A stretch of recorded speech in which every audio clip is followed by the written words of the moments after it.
नमस्कार, आप सभी का हार्दिक स्वागत और अभिनंदन है। आज हम पुनः एक नए विषय को लेकर के चर्चा करेंगे। क्या आप जानते हैं कि केवल और केवल जन्म पत्रिका देख करके, पुरुष या स्त्री किसी की भी जन्म पत्रिका को देख करके क्या यह अनुमान लगाया जा सकता है कि इस जातक की या इस स्त्री की कितने विवाह होंगे? शायद कठिन काम है, लेकिन ऐसा संभव है।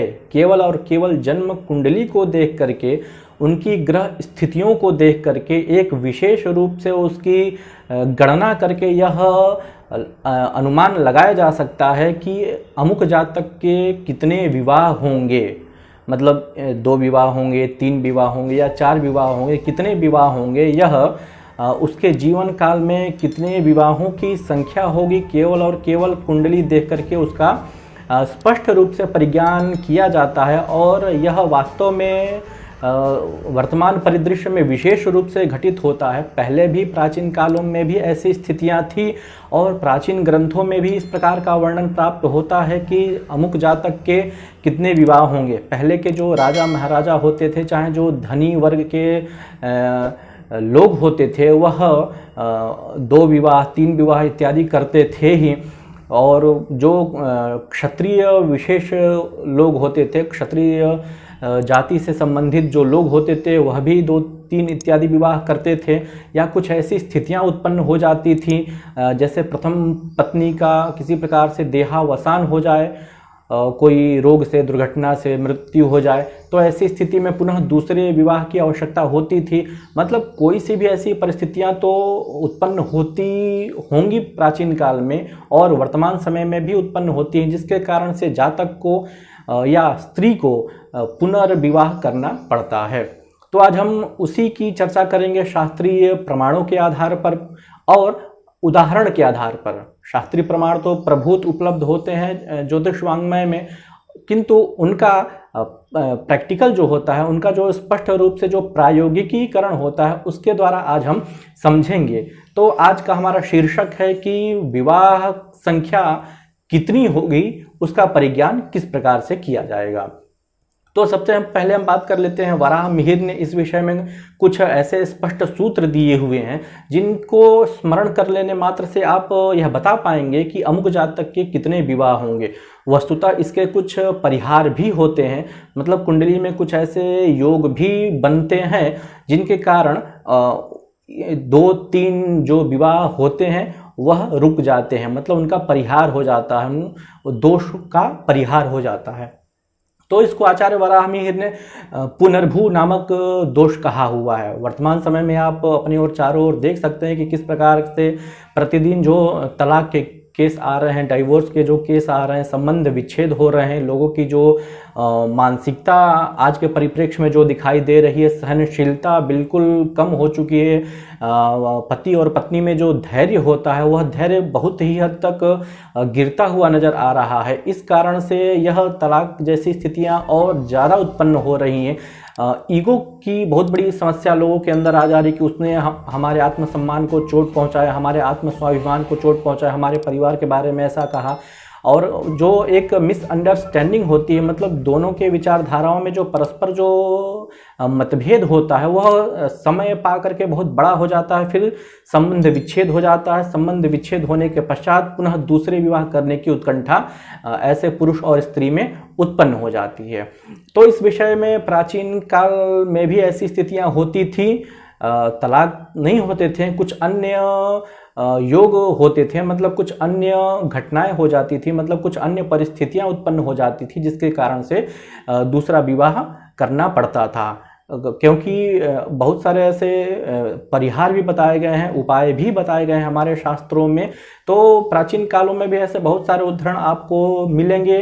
तो कौन से ऐसे ग्रह योग होते हैं जिनके कारण हम जान सकें कि अमुक व्यक्ति या अमुक स्त्री की कुंडली में 2 या 3 विवाह होंगे। मतलब पुरुष और स्त्री जब विवाह हो जाता है तो उन दोनों की कुंडली में किसी न किसी एक में तो यह योग अवश्य होना चाहिए, क्योंकि यदि एक की कुंडली में यह योग होगा तो स्वाभाविक बात है कि दूसरा व्यक्ति भी उस योग से प्रभावित होगा। मतलब यदि पुरुष की कुंडली में ऐसी स्थितियां हैं तो निश्चित रूप से पुरुष के दोष के कारण पत्नी भी उससे कहीं न कहीं प्रभावित होगी। और पत्नी की कुंडली में ऐसी ग्रह स्थितियां हैं तो पत्नी के दोष के कारण कहीं न कहीं से पार्थक्य दोनों में होता हुआ नजर आएगा। तो कभी ऐसी स्थितियां दिखाई देती हैं कि कुंडली में ऐसी ग्रह स्थितियां नहीं हैं, लेकिन फिर भी डाइवोर्स हो गया, तलाक हो गया, तो उसका संबंध यही हो सकता है कि उन दोनों में से किसी न किसी एक में तो यह दोष अवश्य था। तो वह कौन से दोष हैं या कौन से ऐसी ग्रह स्थितियां जिसके कारण हम जान सकते हैं? तो आचार्य वराहमिहिर ने इसमें कहा है कि आग्नेयैर विध्वास्त राशि सहित मिश्रैहि पुनर्भू भवेत। उन्होंने कहा कि अस्त राशि में अर्थात सप्तम राशि में यदि मिश्र ग्रह हों, मतलब शुभ ग्रह हों और पापक ग्रह हों, तो क्या होता है? पुनर्भू होता है। पुनर्भू कहने का मतलब है कि पुनर्विवाह होता है। मतलब एक विवाह तो शाश्वत होता है ही, उसके अतिरिक्त दूसरा विवाह हो या तीसरा विवाह हो तो उसी को हम कहते हैं पुनर्भू दोष। तो कैसे होगा? सप्तम भाव में यदि दो ग्रह बैठे हों, मतलब मिश्र ग्रह, शुभ ग्रह और अशुभ ग्रह, या दो पाप ग्रह बैठे हों या तीन पाप ग्रह बैठे हों, मतलब शुभाशुभ ग्रहों की संख्या उसमें मिश्रित रूप से हो, तो पुनर्भू कहना चाहिए। तो कितना विवाह होगा? 2 होंगे, 3 होंगे, 4 होंगे, इसका परिज्ञान कैसे करेंगे? तो इस विषय में जातकालंकार के जो कर्ता है गणेश कवि, उन्होंने भी एक अच्छा सूत्र बताया हुआ। उन्होंने भी स्पष्ट सरल शब्दों में कह दिया है कि यावंतो वा विहंगाः मदन सदनगाः चेन निजाधीश दृष्टाः तावंतो नुर्विवाहा। मतलब यावंतो वा विहंगाः मदन सदनगाः, मतलब जितने भी ग्रह मदन सदन में गए हुए हों, मतलब सप्तम घर में गए हुए हों, चेत यदि, और निजाधीश दृष्टा अपने स्वामी से, मतलब सप्तमेश से दृष्ट हों, तो मनुष्यों के उतने विवाह कहने चाहिए। मान लीजिए सप्तम भाव में 2 ग्रह गए हैं, यहाँ पर उन्होंने शुभ और अशुभ का वर्गीकरण नहीं किया है। शुभ ग्रह से भी ऐसी संभावनाएं बन सकती हैं, पाप ग्रह से भी ऐसी संभावनाएं बन सकती हैं, और शुभाशुभ ग्रह हो तो ऐसी संभावनाएं तो निश्चित रूप से बन सकती है। किंतु शुभ ग्रहों में वह प्रत्यक्ष रूप से न होकर के परोक्ष रूप में ऐसी संभावनाएं होती हैं। मतलब विवाह के अतिरिक्त भी ऐसे पुरुष या स्त्री का संबंध हो सकता है शुभ ग्रहों के कारण। मतलब शुभ ग्रह उसमें 2 या 3 हो, चूंकि वह सप्तम का स्थान है, काम का स्थान है, तो काम की मात्रा को अत्यधिक प्रबल करेगा, जिसके कारण से चूंकि शुभ ग्रह है तो इसलिए प्रत्यक्ष रूप में न होकर के परोक्ष रूप में कहीं न कहीं से वह परिलक्षित तो होगा ही। तो सप्तम भाव में जितने ग्रह हों और सप्तमेश से देखे जाते हों तो उतने विवाह होते हैं। तो यह 2 सिद्धांत स्पष्ट रूप से आपको ध्यान रखना चाहिए।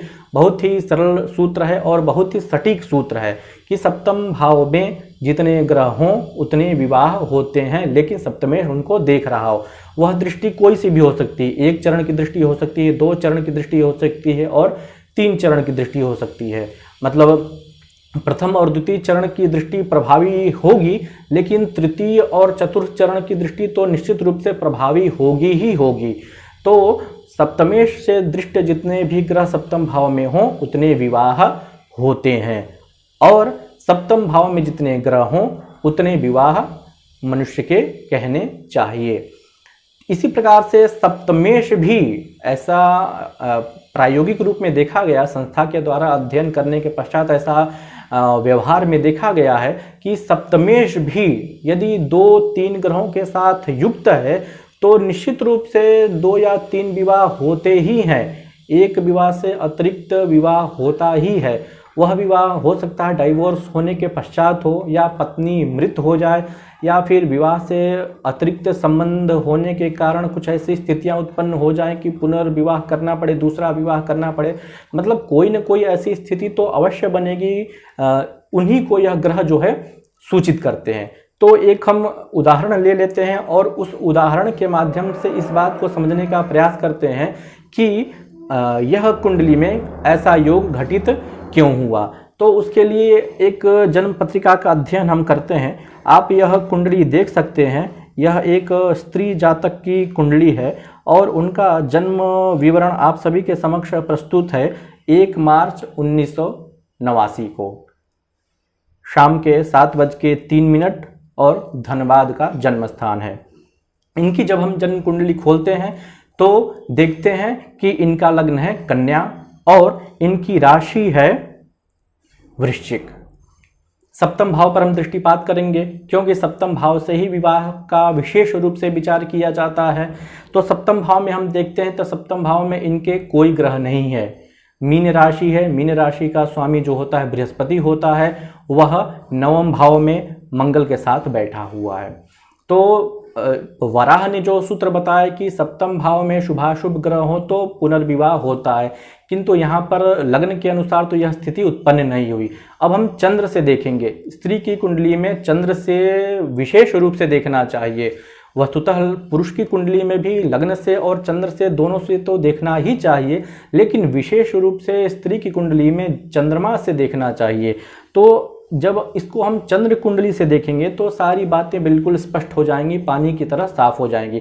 आप देखिए कि चंद्र कुंडली से सप्तम भाव में वृष राशि है और उसमें मंगल और बृहस्पति बैठा हुआ है। मंगल पाप ग्रह है और बृहस्पति शुभ ग्रह है। तो शुभाशुभ ग्रह हुए, इस कारण से इनका 2 विवाह होना तो सुनिश्चित हुआ। वैसे इनका एक विवाह हो चुका है पहले ही, जिस महिला की यह कुंडली है उनका एक विवाह पहले हो चुका है, एक संबंध विच्छेद हो चुका है, डाइवोर्स हो चुका है। दूसरे विवाह की यह तलाश कर रही है। वैसे अभी समय बहुत ज़्यादा हुआ नहीं, 32 वर्ष की लगभग इनकी आयु है। 28वें वर्ष में इनका विवाह हुआ, उसके पश्चात जो है 3 वर्ष के अंतराल पर ही संबंध विच्छेद हो गया। अब यह दूसरे विवाह की ओर अग्रसर है।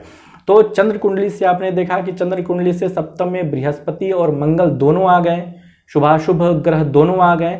इस कारण से इनके 2 विवाह होने सुनिश्चित हुए। तो जो आचार्य गणेश कवि ने बताया कि सप्तमेश सप्तम भाव स्थित ग्रह को देखे तो उतने विवाह कहने चाहिए। ये तो चंद्र कुंडली से हमारा बना सप्तमेश शुक्र, और उस सप्तमेश शुक्र की दृष्टि भी दोनों से देखना चाहिए। सप्तमेश शुक्र की दृष्टि सप्तम चंद्र कुंडली के अनुसार चतुर्थ भाव में हुआ, सप्तमेश शुक्र बैठा हुआ, वह चतुर्थ दृष्टि से सप्तम भावस्थ मंगल और बृहस्पति को देख रहा है। तो इस प्रकार से 2 विवाह होने इनके सुनिश्चित हुए। तो इस प्रकार से सप्तमेश के ऊपर भी ऐसी दृष्टियां हो तो ऐसी स्थितियां बन जाती हैं, और सप्तम भाव में स्थित ग्रह हो तो भी ऐसी स्थितियां बन जाती हैं। चंद्र से भी देखना चाहिए और लग्न से भी देखना चाहिए। तो जो आजकल के परिप्रेक्ष्य में अत्यधिक ऐसी स्थितियां बनती हुई दिखाई दे रही हैं, मतलब संबंध विच्छेद बहुत तेजी से हो रहे हैं, धैर्य की कमी बिल्कुल आज के समय में समाप्त सी होती जा रही, उसी कारण से ऐसी परिस्थितियां उत्पन्न हो रही हैं। कभी कभी ऐसा भी देखा जाता है कि पति या पत्नी की मृत्यु हो जाने के कारण, रोगवश या फिर कोई ऐसी दुर्घटना हो जाने के कारण द्वितीय विवाह करने की स्थितियां उत्पन्न हो जाती हैं। तो ये जो योग हमने बताए, जो आचार्यों ने योग बताए हुए हैं, बहुत ही सटीक और स्पष्ट घटित होते हैं। आपको यह सूत्र याद रखना है और प्रत्यक्ष इसका परीक्षण करना है, और निश्चित रूप से आप इसमें सत्यता घटित होते हुए पाएंगे। किसी की भी कुंडली देख करके आप स्पष्ट रूप से बता सकेंगे कि अमुक जातक के इतनी संख्या तुल्य जो है विवाह होंगे, लेकिन दोनों में से, पुरुष या स्त्री दोनों में से किसी एक की कुंडली में यह योग होना चाहिए। कभी कभी ऐसा देखने में आता है कि अमुक की कुंडली में ग्रह योग नहीं है, फिर भी उसके 2 विवाह हुए। उसका कारण उसके पूर्व जो भी संबंधी है, पति या पत्नी जो भी है, उसकी कुंडली में ऐसे ग्रह योग थे।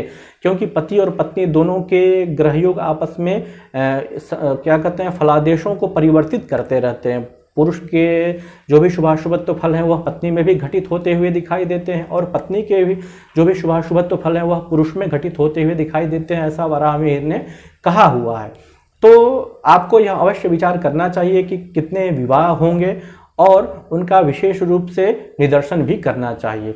तो इस प्रकार से आपने जाना कि केवल और केवल कुंडली को देख करके विवाह का निर्धारण कैसे किया जाता है। इसके कुछ परिहार भी होते हैं। मतलब यदि शुभग्रह यदि बलवान हो, मतलब जो सप्तमेश बन रहा हो, या फिर सप्तमेश के ऊपर या सप्तम भाव के ऊपर बृहस्पति, बलवान बृहस्पति की दृष्टि हो, तो 2 या 3 विवाह की संभावनाएं थोड़ी सी अल्प हो जाती हैं, न्यून हो जाती है, क्योंकि बृहस्पति ही एक ऐसा ग्रह है जो आपकी कुंडली को एक प्रकार से नियंत्रित करता है, मतलब आपके जीवन चक्र को एक प्रकार से नियंत्रित करके रखता है। आप कहीं पर भी दुर्वृत्ति में आप प्रवेश करेंगे, मतलब आपका प्रवेश असामयिक जो अनावृत्तियों में जाएगा, मतलब अनिष्ट में जाएगा, तो उसको बृहस्पति कंट्रोल किए हुए रहता है। फिर वहाँ से कुछ समय पश्चात वो आपको पुनः से सतमार्ग पर प्रेरित कर देता है, कुमार्ग पर नहीं जाने देता है। तो बहुत ही ज़्यादा महत्वपूर्ण भूमिका हो जाती है बृहस्पति की। तो यदि बृहस्पति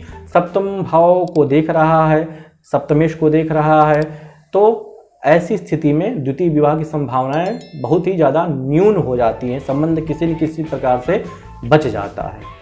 तो पुनः नए विषय को लेकर के हम उपस्थित होंगे। आपको यह वीडियो कैसा लगा, आप अपनी जिज्ञासा अवश्य प्रेषित कीजिएगा। पुनः नए वीडियो को लेकर के हम आपके समक्ष उपस्थित होंगे। तब तक के लिए नमस्कार।